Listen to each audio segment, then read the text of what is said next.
everybody.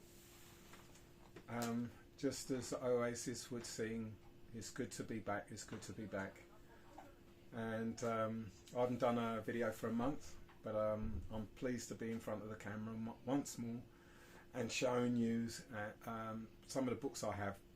Basically, as you all know, my regular viewers, that I talk about Berlin. So let's get into it. Okay, I principally picked the books on the end of the Berlin War, which was a very epic, and it really finalised and brought down the end of the Nazi era. Once Berlin was literally overrun by the Russians, or the Soviet Union as it was at the time, the game was up. That really signalled the end of what the Russians would term the Hitlerites. The Hitlerites. I mean, it was totally destroyed. Berlin was totally destroyed. Well, not completely, but a lot of Berlin, or the old Berlin, was destroyed. I remember Marlene Dietrich. She was in tears when she actually went back to Berlin and saw what war had done to the city that she grew up in. But the district that she came from wasn't touched. So that's the wonder, as I would say, of Berlin, because there were areas of Berlin that were left untouched, and then there was other areas of Berlin was complete destruction. So I start off with a book which I found in the wild called Berlin Soldier by Helmut Altner. I mention this book because there's another YouTube channel whose name I can't recall, but he's a British guy or English guy, lives in Berlin, and he has his own YouTube channel, far bigger than mine, but he has the advantage of going out onto the streets talking about Berlin, and his knowledge of Berlin is just astounding, because he lives there. He breathes in the Berlin air. He's there at the locations. He knows the routes of what he takes, and houses that and Altbau buildings. Altbau meaning old buildings that still have been left untouched, and consequently he can talk about them. And so it's almost like he's the perfect person. If you want to know about Berlin, he'll be the perfect person to meet, and he will introduce you to the Berlin that I would dearly love to see and love to talk about. But I'm here in the UK, he's out in Berlin, so he has that advantage. Anyway, he spoke about this book, or maybe not him directly, because it was like a Zoom call where there were like 4 other tour guides, and they're all discussing what books they were reading. And one of the books came up, and it was this one. Now, this is a memoir of the types of books that I like to read. By that I mean, that I'm excited to find, that would make me go, oh wow, I'd love to get that on. And then, and even spend silly money for it, are documents and diaries, because documents are written at the time and diaries are written at the time. Memoirs are written years later, and then so they have the memory of what occurred, and not only do they have the memory, they also have the thoughts behind their memory. So that gets intertwined in the writing of their memoir. I don't know if that makes any sense. It's because what you were at the time, and the time that you actually write your memoir, you've grown, you've matured, you've experienced more experiences and things that you hadn't experienced at the time. So therefore, that gets enmeshed with your memories, and hence why a memoir, you can kind of like, I wouldn't say take it or leave it, that would be the wrong term, but you have to keep it in mind that it is a memoir, and that you'd have to sort of read between the lines in order for you to better understand what Helmut Altner actually went through. Now, if he'd written a diary, that would have been precious. Or if he'd written it shortly after the war, that would have been even impressive. But this wasn't. So, but anyway, this was a book that they mentioned, that these tour guides, these Berliner tour guides mentioned. So I thought I would talk about it on this channel. So, Berlin Soldier, Helmut Altner. Okay, now this hasn't got a kind of a cover, but it has got,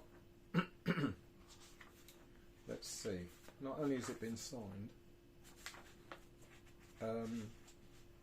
it actually has a picture of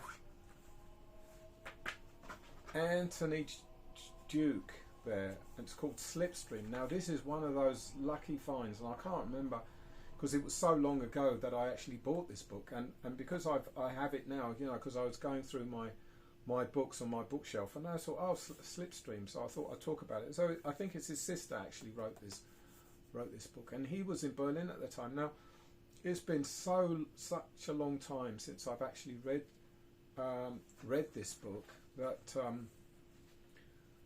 there isn't really much that I can say about it, other than when the Russians got to Berlin, they would have snatch squads, and they would go into the city and they would look for officers, and then they would snatch them off the street, and then they would drive them out into a barn, or they'd park them in a barn, you know, or in a cellar somewhere. And you see all these German officers that had been literally taken off the street or wherever, captured, that's the right word, captured by the Russians as like these snatch squads, and then taken to a location where they would be interrogated and arrested and then probably sent off to a gulag at some point.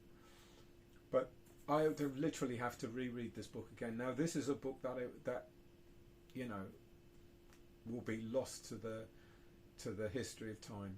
This book would never, you know, I doubt this book would ever be reissued. A book like this, you know, you're lucky to find, and I'm grateful that I found it. And consequently, as I'm talking about this book now, it made me want to read it, and that's the point of all of, you know, doing these videos. So, Slipstream by Amanda Lane. I think it's Amanda Lane. Sorry, my eyesight's not very good.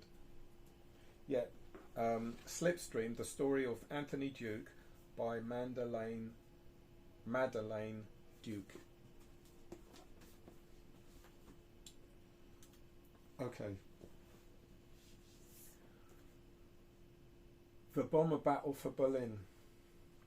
Now, great cover. Why I mention this book is because we tend to look at those that partook in World War II or any war, you know, Falklands War, as heroes, and of how courageous they were, and the experiences that they experienced and what they went through, and so this talks about the bombers that flew over Berlin and dropped their bombs. Now, what I would have to say about this is that it wasn't easy at the time during World War II to bomb Berlin because of its distance, and the other thing was because of the clouds. So if they had cloud cover, it wasn't, you know, you couldn't always find the target of where you. So some of the bombs might not land where they actually intended the bombs to land. So, and that would be unfortunate, clearly unfortunate to those that are at the bottom. You know, those that are in the cellars with buckets of water, you know, trying to survive as the bombs rained down all over Berlin. But the point I'm trying to make is that we kind of look to these air crew and any kind of soldiers as sort of heroes, and you know, we bow down to them, and and you know, be impressed by the stories that they tell and the medals that have, excuse me, that are pinned to their chest. And I wonder why. You know, I mean, I was in the army 8 years. I was in the parachute regiment. I joined at 16, so I did 8 years. So 6 years, what at the time was man service. So from 18, you know, that's when it counts. And then, but I joined at 16, and when I went to the battalion, I was 17 and a half, and I was getting like what they called at the time boy money. So I was doing a man's job, but only paying a certain amount until I actually turned 18. But getting back to my point of, we tend to support these veterans, and you know, we give them lots of respect, and they're treated with utmost courtesy, and quite rightly so, I would say, as I myself was a soldier. But I wonder why, you know, after looking into not specifically World War II, but because Britain was an empire, and as an empire they would go out into the world and conquer other countries in order for the elites to exploit their resources, but they had to have armies to do the dirty work for them, for the elites. And I think this is a part of history that is often overlooked. I suspect that when you go into you do the type of reading that I do, and you find out about these things, it gives you a sort of a sour taste, you know, because from 1945 to today, there has been a war somewhere in the globe, and Britain, either directly or indirectly, has partaken in that war. And we tend to forget, well, at least hope not now, but we tend to forget that a lot of people die, a lot of people get wounded, a lot of people lose their homes, a lot of people actually have to leave the country that they were born in and grew up in, and so they have to become immigrants. And that part of war we tend to forget. So, and I don't blame anybody who, you know, who doesn't do it, who doesn't read and doesn't look in, you know, still what the British Empire once was.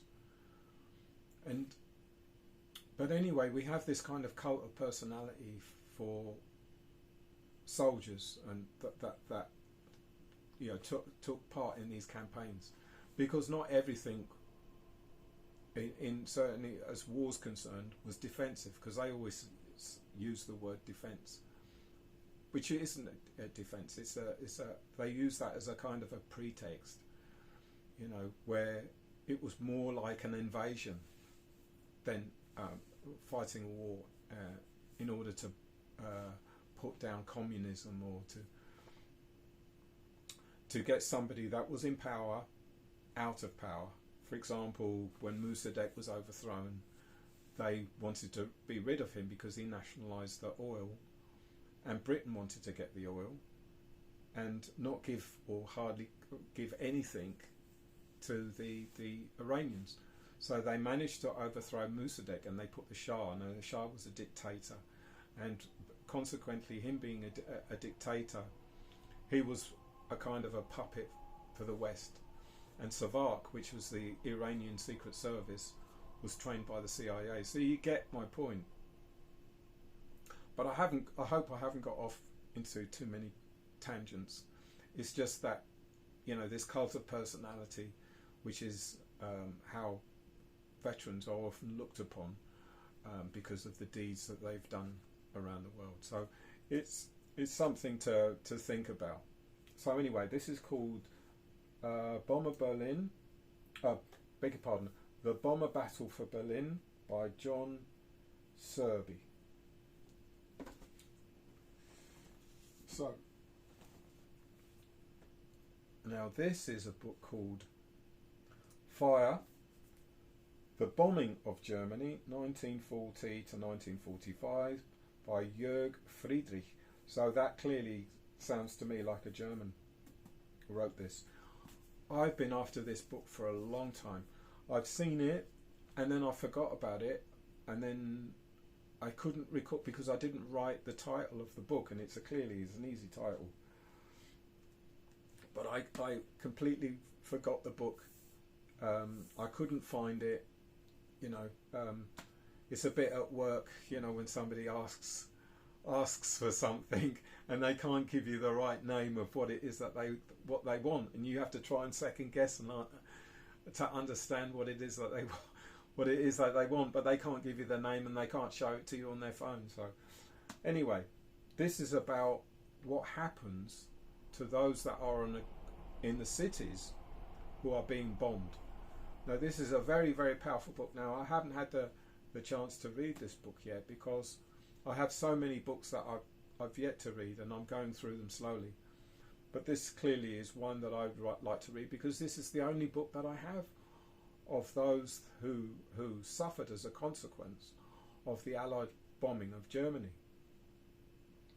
I understand that if my memory serves me correctly, that when Germany was bombing the UK or England, their intention wasn't to bomb London, and I think they got off course and ended up bombing London, and Winston Churchill was able to take advantage of that and say see what the Germans have done, so that they can go on to bomb Berlin. And the other thing Churchill wanted to do was to actually use the narrative by saying that this is what the Germans have done to London, in order to get the Americans into the war. But getting back to this book, I sincerely believe that there are very, very few books that actually talk about what it was like being bombed, having your city bombed, and having to go through with it. I mean,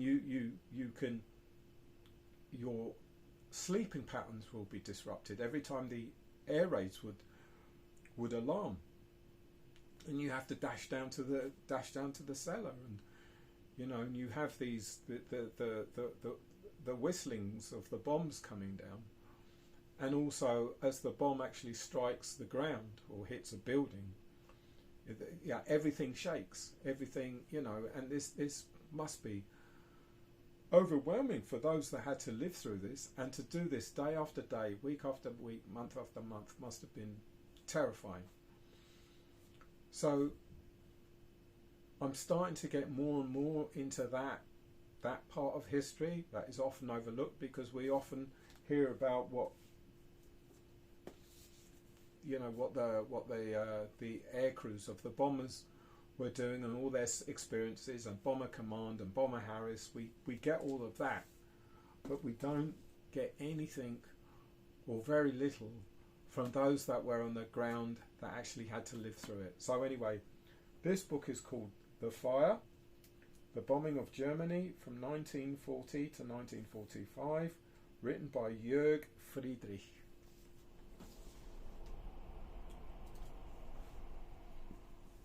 Okay. Battlefield Berlin, The Siege, Surrender and Occupation, 1945, by Peter Slow and Richard Woods.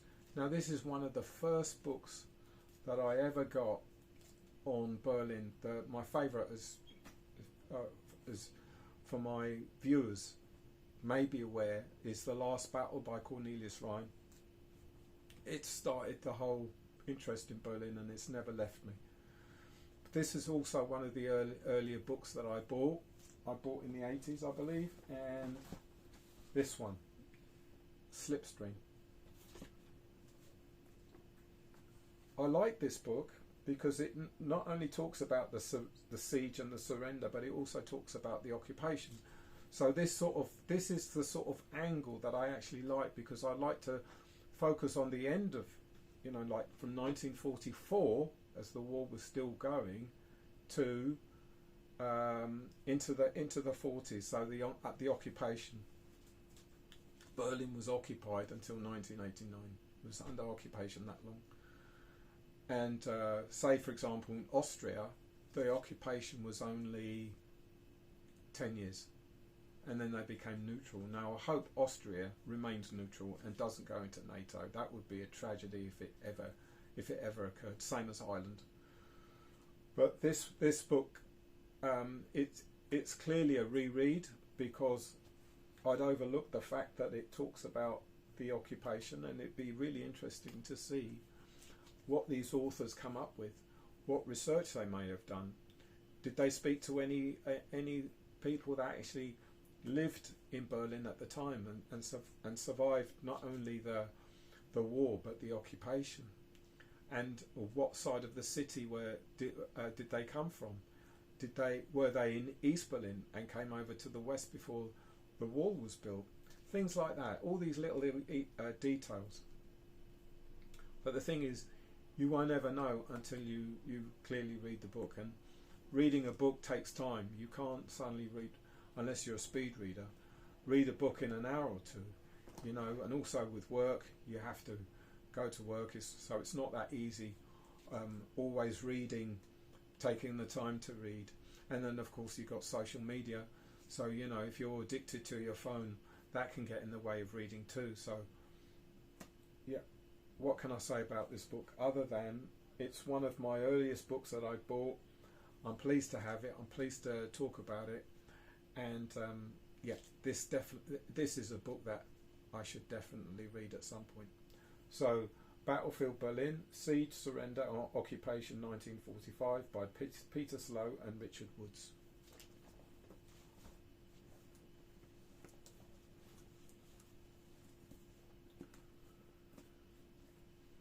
Okay. The Battle of Berlin 1945 by Tony Letizia. Now, Tony Letizia, some of you who pay attention to my videos or may do your own investigating, he was the governor. He was the governor of Spandau when Rudolf Hess was prisoner there.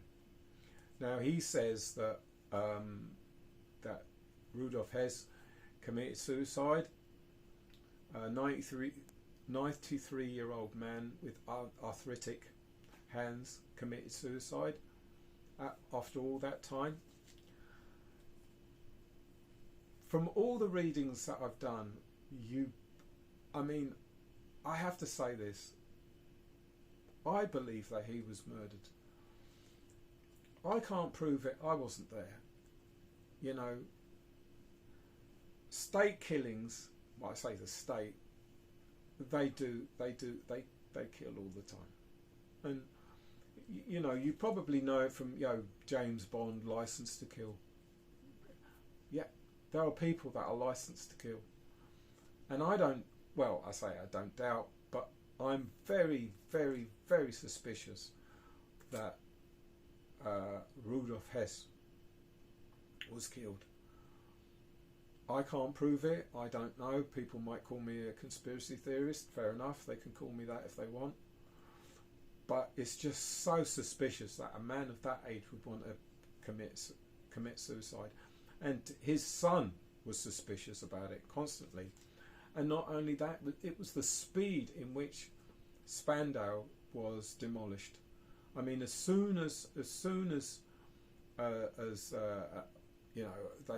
an inquiry, shall we say, of the death of Rudolf Hess had ended, they completely demolished Spandau prison. And their pretext is, neo-Nazis will turn it into a shrine. There are lots of locations in Berlin that still stand, that are of historic value, shall we say, and part of history. and part of of Nazi histories, if you can put it that way, they could also be turned into shrines. So this idea about Spandau, oh, we got to demolish it because it could turn into a shrine, you know, and we don't want the neo-Nazis to, you know, help themselves to the bricks. I mean, it's just, you know, that argument in my mind just doesn't stand up. But he will probably say to his dying breath that Rudolf Hess took his own life, whereas I'm certainly suspicious of the fact. But anyway, he's written a lot of books on Berlin. I think he still lives there, or I don't know if he's passed away, because he could have been already quite an elderly man. But why I show this book is because the books that he's written is well worth reading. It's just as somebody who was in the army during the Cold War, saw it firsthand, and also took time to write books, because writing books can't be easy. Not only is in the writing of the book, but the research as well. So, The Battle of Berlin, 1945, by Tony Letizia.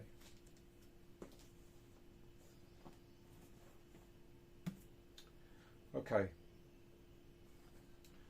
Berlin, The Downfall, 1945, Anthony Beevor, the #1 bestseller, and it's got the logo of Penguin. Now, you have to be somebody of stature, such as Anthony Beevor, to be able to get your book published by Penguin. Penguin is like Simon & Schuster, massive publishing company. You know, Penguin want to sell books, and they have the stature and the reputation of getting people like Anthony Beevor. But my opinion of this author is that he's a court historian. What I mean by a court historian is somebody who is invited by the establishment, or is part of the establishment, or has connections within the establishment, in order to be able to look at sensitive documents and to write it in such a way that it would not ruffle any feathers within the establishment. That's who I believe Anthony Beevor is. The other author is Max Hastings. I am sure, without a shadow of a doubt, that these historians are part of or invited by the establishment to write their books, because they'll write their book in such a way that it appeals to the everyday reader or the general reader, and it doesn't in any way embarrass the Crown and embarrass the government, because there are still documents that we won't have access to. There are still documents that we will never see because they've been destroyed, and it's only people like Anthony Beevor who will have access to them, and Max Hastings. Andrew Lawney, I think his name is Lawney, is not part of the establishment, and hence he won't always have access to the documents when he's writing his books. This is an absolute fact. Now, this book is quite immense. You can see how thick it is. You'll see this in any bookstore, and I'm sure you'll see this in charity shops. You know, I've got my opinions about it. You know, I won't say that he's a bad writer, but I'm certainly am of the view that they will be happy to speak to him. He will always be invited to the Imperial War Museum, whereas David Irving won't be. Let me put it that way. So, Berlin, The Downfall, 1945, by Anthony Beevor, the #1 bestseller, by Penguin. That says a lot. Okay, I'm not sure I showed this book. This is, I might have done. This is called Berlin 45, The Grey City by Richard Brett Smith. Now, I found this to be a bit of a dry book, actually, and I probably spent more money than I should have. 15 quid, okay, you know, it's sort of borderline. Tenner would have been better, fiver would have been better still. But I haven't, I read this book, I started to read this book, but I just couldn't get into it. I think it was a bit too dry. Maybe it was his style of writing. Maybe what he was saying wasn't that much of value. But it's always good to actually see, actually have somebody who came to Berlin after the war just ended, who's a British soldier, and for him to actually witness what Berlin was like from an outward perspective, from somebody from the outside looking in. One of the reasons that I get books like these is because of my fascination of the aftermath, as opposed to World War II itself. I really wish I could have stuck it out and read through, but maybe if I pushed it too much I wouldn't have enjoyed it, and I'd have just forced myself through the book and, you know, and at least say, oh well, I did read it, which is, it's not fair. It's not fair on the author, and it's not fair on me. So I'll, you know, make another attempt, and maybe with time, that I, from the moment I stop reading and now take on the challenge of reading, I might have a different point of view, and it might be an easy read, and then I'll ask myself, well, why didn't I finish the book in the first place? I really don't know. But anyway, Berlin 45, The Grey City by Richard Brett Smith.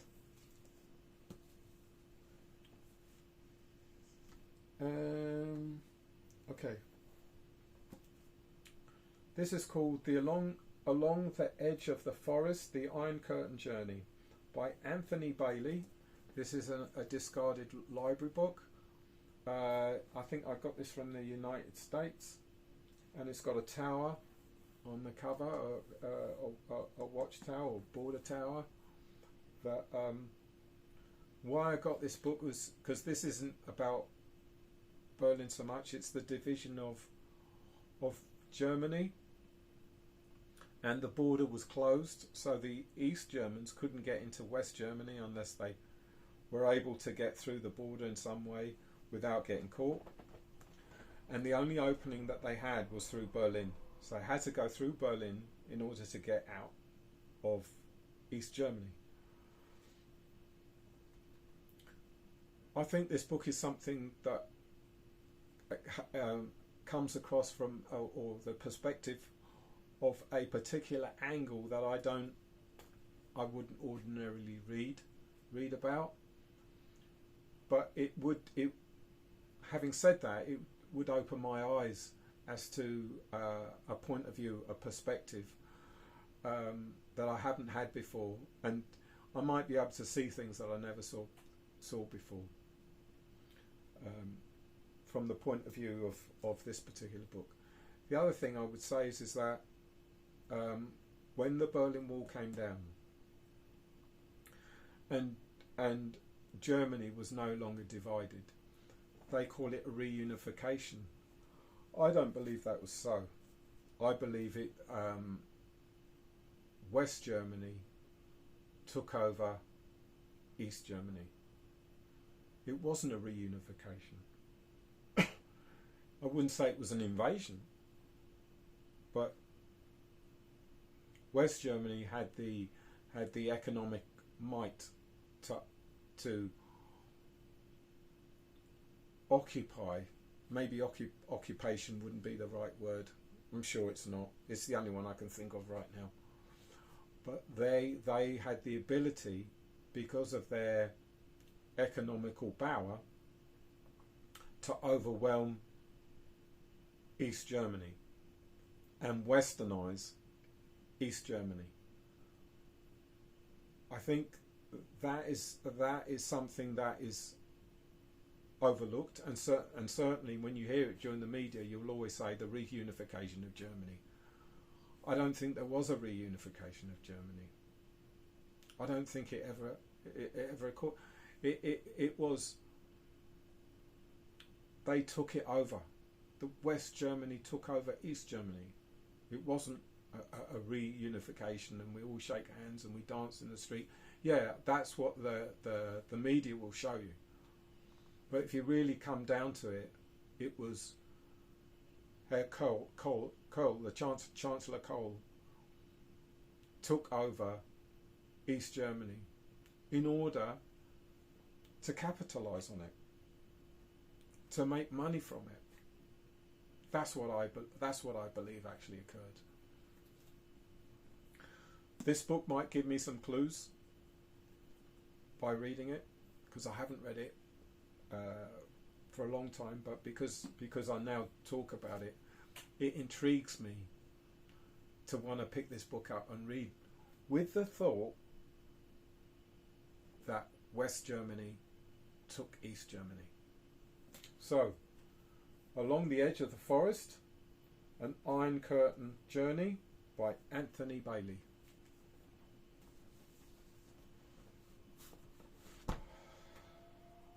Okay. I've got a book here that I found in the wild. I didn't buy this on the internet. This is called Unification of Germany, 1815 to 1919. Now, my regular viewers will know that I like to focus from 1914 to 1989. But because I saw this title, I thought, oh, that's really interesting. Now, this book is a book published for students in university, or students that in college, university, whatever, study for A levels, O levels, diplomas, all that kind of thing. So it really has a very clinical perspective and dry point of view in the writing. So this wouldn't read like like you would read a novel. This is very, very dry. And also in academia, when they have their the courses for you to study a particular subject, they have a curriculum, they have a framework in which they impress upon their students, well, this is what you should study, and if you don't study within the bounds that we set, then you won't get your qualification. And I believe this is such a book. For me personally, because I read many different books from many different sources, many different authors, from many points of view, I can get a deeper understanding than, say, a student can. Now, that doesn't mean to say that that I'm trying to look down on a student. I'm not. It's just because of my own interest and the number of years that I've actually thought about, read up and studied Berlin history, German history from 1914 to 1989. But having said all of that, I'm going to read this book. Shouldn't take too long to actually read it. I'm going to take notes. I'm going to pay attention to what I'm reading, simply because of its title. That title alone intrigues me. So, Unification of Germany, 1815 to 1919. It's got author's name, Alan Farmer and Andrea Stiles. Now I've come to my last book.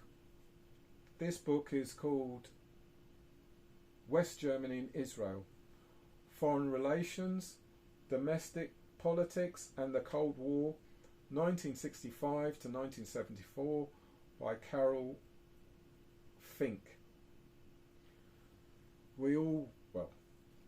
If you're watching the news, you see the tragedy of what's going on in Gaza. It's a horror show. It's dreadful. It's awful. And we're seeing genocide. You can't call it anything else. I mean, it's a slaughter. An absolute slaughter. And we're seeing it live on our mobile phones. With World War II, the event of World War II, and what happened to the Jews in the concentration camps, I'm sure we're all aware of that. However, it wasn't like you could find out about it through watching it happen as it was happening on your mobile phones as you can in Gaza. So the tragedy is that it was only whispered, and there were people that knew and didn't want to say anything. And now it's the Israelis doing it to the Palestinians in Gaza.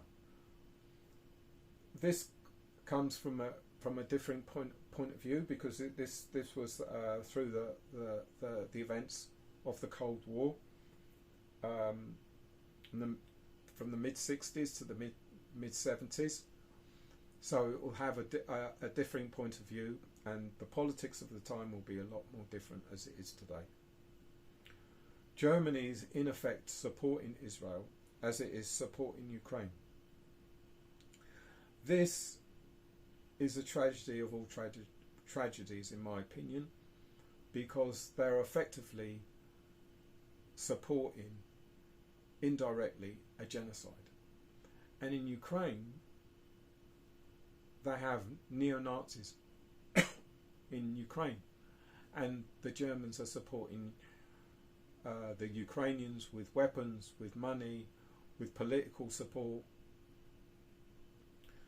Germany is in a very, very, very difficult situation, very sensitive situation, and it's a situation I myself would hate to be a part of. And yet, it's kind of like being in a cul-de-sac, you know, in a stranglehold that you can't free yourself from, when all this awful wars are occurring. This is a recent find. I've only sort of skimmed through it, unable to read it, but I see Willy Brandt, and I've got a biography on him, and clearly, because of the time that he was the Chancellor and he was also Mayor of Berlin, he will have something to say. But as far as Israel's concerned, it's an absolute tragedy, and I just hope at some point that the war in Gaza, or the genocide in Gaza, put it that way, will end. So, that concludes my presentation. I hope I have in some way enlightened and inspired and and hope that you've taken the time to sit all the way through my video, listen to me speak about Berlin and German history, and that you will give us a thumbs up, or you will leave a comment, and maybe come up with an idea or ideas for future videos. So until then, auf Wiedersehen, alles Gute und bitte fall nicht nieder.